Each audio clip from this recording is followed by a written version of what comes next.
di war a génne sax wutal leen ay. Je vous remercie. Merci Hassan. Moussa Diakhaté, suivi de Sanou Dione.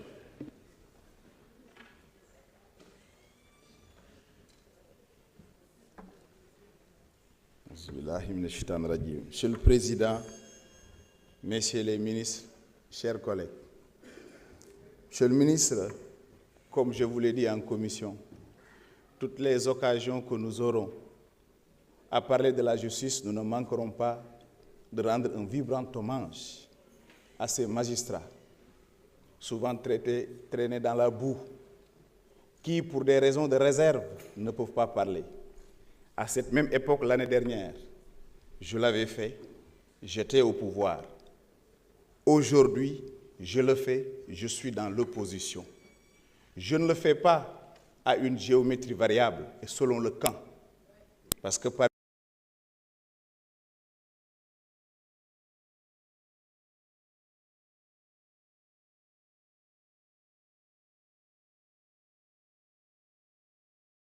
ces magistrats-là qui font un excellent travail. Cela me permet de dire que cette loi sera votée, et je pense à l'unanimité, parce que participe à rehausser l'image du Sénégal sur les droits de l'homme au plan international. Voilà pourquoi on rend un vibrant hommage à tous ceux qui ont travaillé pour cette loi.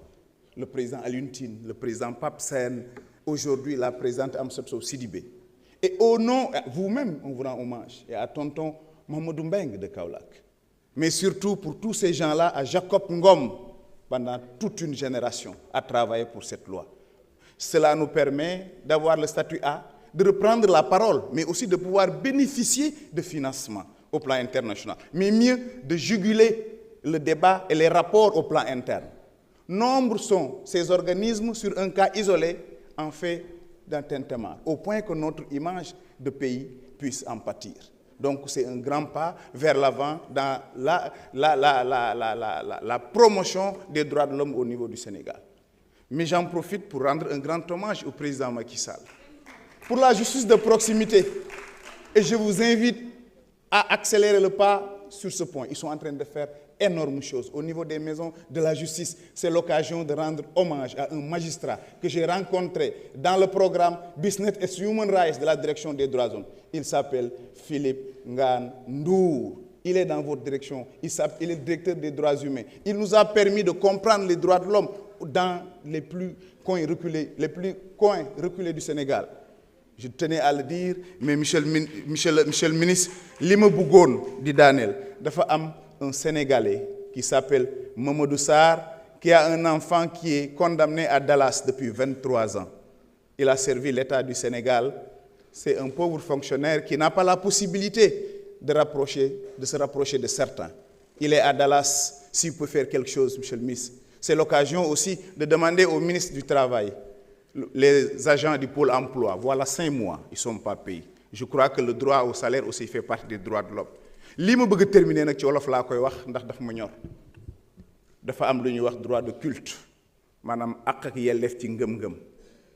Monsieur le ministre ñu ngi bayee ci réew mi lu mën a taal réew ku ne sañ ngaa gëm la la neex ku ne sañ ngaa nekkee diine ja la neex waaye réew mii ñu nekk li ëpp ci ñun tey jullit dañu am tariix dañu am sëriñ di ko fonk. Man nag du ma wax Ousmane Diagne ndax dañ ni gone bu nekkee ci keppaaru kilifa ngurum tuul di wax ca kaw te kenn terewu ko kilifa ga fa nekk ànd na ca.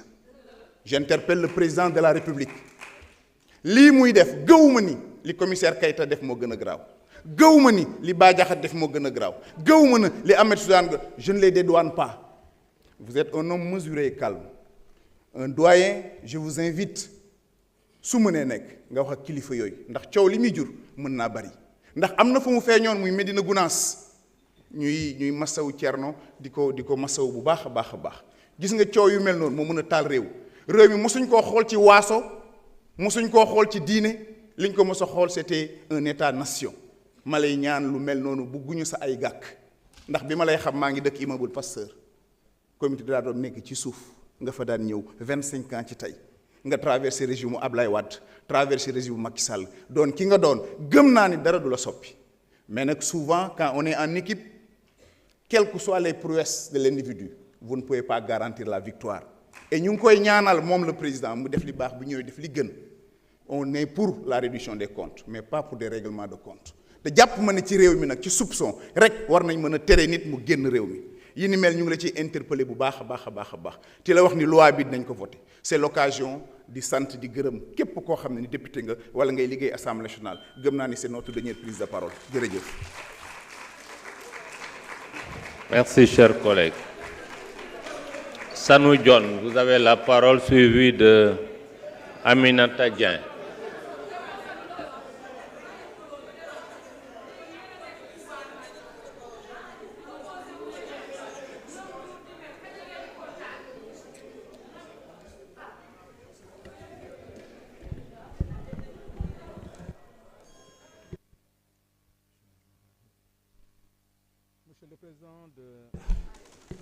Monsieur le Président de l'Assemblée nationale, Monsieur les ministres et vos collaborateurs, chers collègues, maa ngi leen nuyu yéen ñëpp seen tur ak seen sant. Monsieur le ministre, di am mbégte ci loi bi ngeen di soumettre à l'Assemblée nationale. Le plus souvent bu ñuy wax droit de l'homme rek dañuy xalaat les hommes politiques moo tax ñuy am rafetlu ci comité bi nga xam ne moom leen dénk le professeur Amsatou Sow Sidibé ñu ci am yaakaar parce que dañuy faral di lire ci ay ouvrage am na ci bu bëri boo xam ne dama koy faral di lire muy l'état de droit les droits fondamentaux et diversité culturelle muy ouvrage boo xam ne ci moom laa koy interpellé sur la loi d'orientation sociale. Monsieur le ministre, depuis janvier 2020, article 15 de la loi d'orientation sociale dafay attribuer aux entreprises yi am plus de 20 salariés ñu war leen allouer 6% aux handicapés te booy seetlu dem dikk moo ko commencé woon di ko appliquer mais ñu ñaan Madame la professeure ñu ngi am yaakaar bu baax ci moom que l'article 15 ak beaucoup de décrets dafa naa ne Diallo wax na ko ak Soxna Ba ci loi d'orientation il y a beaucoup de décrets yi nga xam ne ça tarde à être mis en œuvre maanaam décret yooyu des bu ñu sañoon ci loi d'orientation sociale ñu mettre ko en vigueur.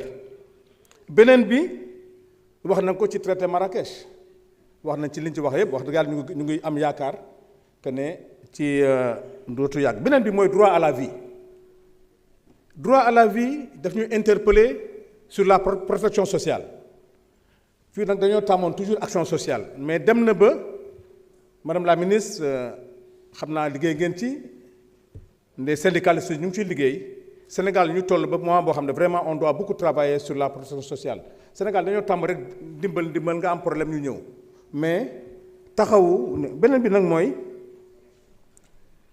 l'article 38 le soutien de l'État par rapport parce que c'est pas trop défini dañ ne rek soutien de l'État mais xam nga dans l'application et dans les décrets dafay des parce que même boo xoolee problème mu les handicapés par rapport au transport au niveau de Dem Dikk ok mais au niveau des autres transports ça pose problème et beneen bi aussi sur les rampes moo tax bu ñu commandé ay au niveau des transports en commun et au niveau des arrêts de bus ñu prévoir ci ay rampes parce que gis ngeen ne le plus souvent handicapés yi dañuy faral di yéeg ci transport en si Dem Dikk yi mais au niveau des Tata et des autres transports doyen vraiment ñu ngi koy ci gërëm ci loolu beneen bi nag foofu laay terminer suma camarade syndicaliste wax na fi wax dëgg yàlla ci li nga xam ne moo am ci ASIS transport ma koy seedeel te bi ma jógee ci ASIS aussi suma présidente Soxna Ba bi nga xam ne moo ma envoyé woon man ak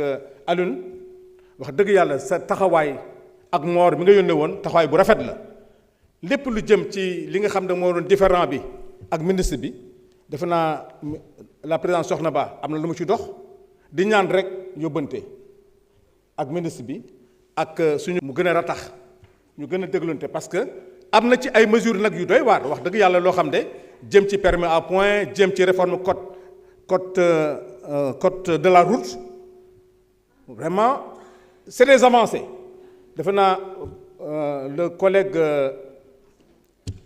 Alioune bi dem ci bi bokkoon ci commission renouvellement du parc bi am na ay avancées mais da di entre syndicat ak département bi lu ngeen ci mën a dox ci jàppale ko parce que mu ngi ciy liggéey bu rafet wax dëgg yàlla da di incompréhension moo ci am ñu ñaan gouvernement bi surtout suñu collègue mu gën ko approché pour gën a mën a rataxal liggéey bi.